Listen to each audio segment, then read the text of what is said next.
Gandang hapon. Dito na naman po si Aling Marie. Bibigay na naman tayo ng opinyon, katwiran, kuro-kuro, o suhestyon. Alam niyo mga kapatid, natutuwa ako kasi wala nang nagte-text sa aking SIM card mula nung iban ang Pogo. Bagamat ako po ay hindi pa rin believe sapagkat ang gusto ko po talaga burado ang Pogo. Hindi lang ba?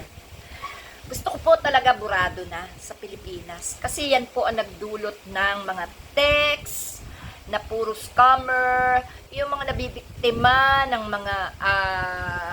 mga pakikipagkita through online, through message, through chat, yung mga nakikilala sa chat. Yan po yung mga kinikidnap na, yung mga pinapatay, nire-rape. Yan po, mga biktima po yan ng mga malamang nagtatrabaho dyan sa Pogo. Yung mga pera na nawawala sa bangko, mga scammer, lahat po, yung mga online loans na pautangin kang pilit, tapos papatay-patayin ka sa katatawag, pagkatapos bayad ka na, sisingilin ka pa. Yan po yung mga naging resulta ng Pogo sa buhay ng mga Pilipino. Yan po yung ipinilit ni Duterte na i-registered ang SIM card na ipinagpatuloy naman ni Marcos na hindi naman niya alam ang kahihinatnan. Ano po? Ngayon, nauunawaan na siguro lahat yan ni BBM, kaya tama lang.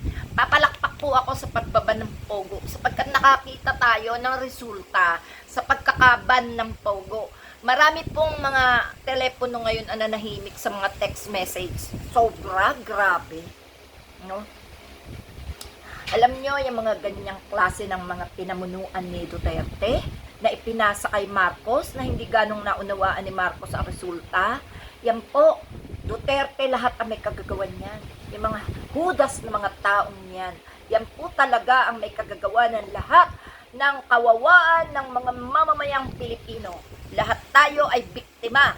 O, sunod lang tayo kasi mga leader sila eh.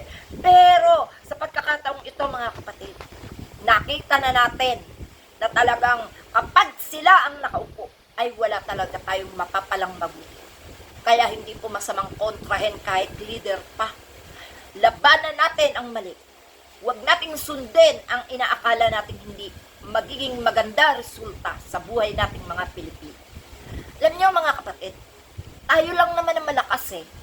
Ang taong bayan ang malakas. Walang makakadapi sa lakas ng taong bayan. Kahit sino pang Poncio Pilato ang nakaupo sa gobyerno. Kaya mga kapatid, laban tayo, laban. Labanan natin yan. At yung mga pambabalahuran, mga DDS, unti-unti na pong nawawala. Na-observe ko po ngayon sa TikTok na wala na po ang maraming DDS doon na nambabalahura.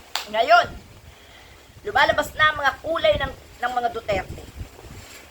Gaya ni Baste, ng bastos na ng general. Wow! Ganon talaga sila. Kala nila, lahat magagawa nilang tanga ang taong bayan. Lahat akala nila magagawa nilang bubo tayo. Lahat akala nila magagawa nila tayong mga tanga. Hindi nila alam. Ang utak nila nangangailangan ng microscope. Hindi tayo. Hindi nila alam. No? Hanggang dun lang sila sa Davao.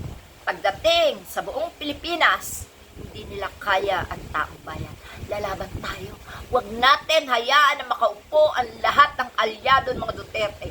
Yan sila Amy Marcos, yan sila Robin Padilla, yan sila Bongo, yan sila Bato. Naku, itapon lahat sa basurahan yan. Huwag na huwag iboboto ngayong eleksyon. No? Marami na rin po sigurong DDS ang natauhan. No? Kaya po kumunti na silang kumunti. Kaya nga, sabi ko nga, yung mga kawatan ng mga videos, yung mga gumagawa ng fake videos, lahat dyan may katapusan. Salamat!